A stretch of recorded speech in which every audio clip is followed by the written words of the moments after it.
What's up, everyone? I'm Abe, and today's topic is what is financial literacy and why is it important? Financial literacy is like regular literacy, only instead of French or German, you are learning to read and understand the language of money and how it impacts your life. There's a quote over on Investopedia, which is a good source of information for financial definitions and explanations. I've put a link in the video description below. You should check that out. There are a few other sources of information down there that may be worth reading if you're interested in doing a little bit of extra work there. But Will Kenton on Investopedia defines financial literacy as the following. Financial literacy is the ability to understand and effectively apply various financial skills, including personal financial management, budgeting, and investing. Financial literacy helps individuals become self-sufficient so that they can achieve financial stability. That's a great definition. And to break that down a little bit more to how I view it, I see it as understanding what budgeting is and how to do it. It's understanding how to save and then how to make that money work for you. It's understanding credit and debt and how to intelligently use them to your benefit.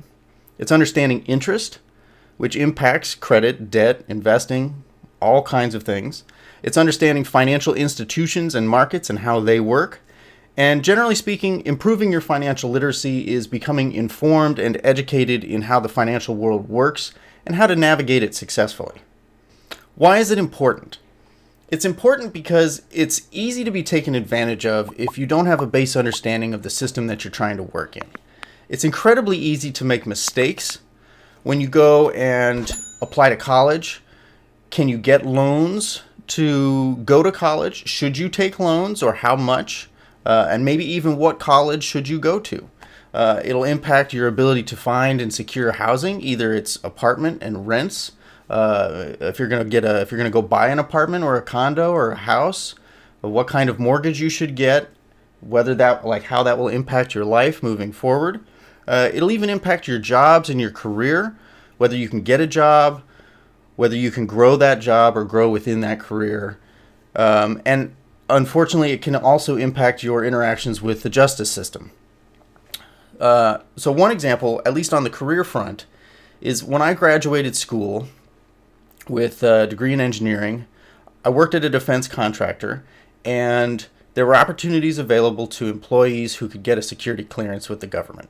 Security clearance relies somewhat heavily on your overall debt and credit rating. Why is that? It's because if you have a lot of debt, you're viewed as a risk, that somebody could pretty easily manipulate you or blackmail you into either turning over information or turning on your company or the government or whatever. So it's basically viewed and treated as an assessment of how vulnerable you are to being in a desperate state. So give me some comments down below about examples of how financial literacy has impacted your life thus far. Maybe mistakes that you've made or hard lessons you've learned. And we can see that we're not alone. That almost everybody, even those of us who, have had the fortunate past to have education in financial literacy growing up, and that it still has impacted everybody in some way, shape, or form. There are some stats that I find are really interesting. And don't be mistaken that debt and credit are really the only aspects of financial literacy, but they're very important ones. So I found these stats on Forbes, and there's only 4 of them, and you may have heard about them. So top to bottom, 44% of Americans don't have enough cash to cover a $400 emergency. 43% of student loan borrowers are not making payments. 38% of U.S. households have credit card debt, and 33% of American adults have $0 saved in retirement. So what does that tell us? That tells us that people are taking out money that they can't afford to pay back, or that they generally just can't afford. That people are not saving enough, or maybe not saving at all. That they're taking out debt that is not good debt. Credit card is a very high interest rate and dangerous type of debt to get yourself into. And that they're not also planning and budgeting for the future. And those are sort of the core tenets of financial literacy, is that you need to understand where your money is going and what's going on, plan and have a way of saving to set yourself up for success, that whenever there's a small hardship, that it doesn't completely financially cripple you.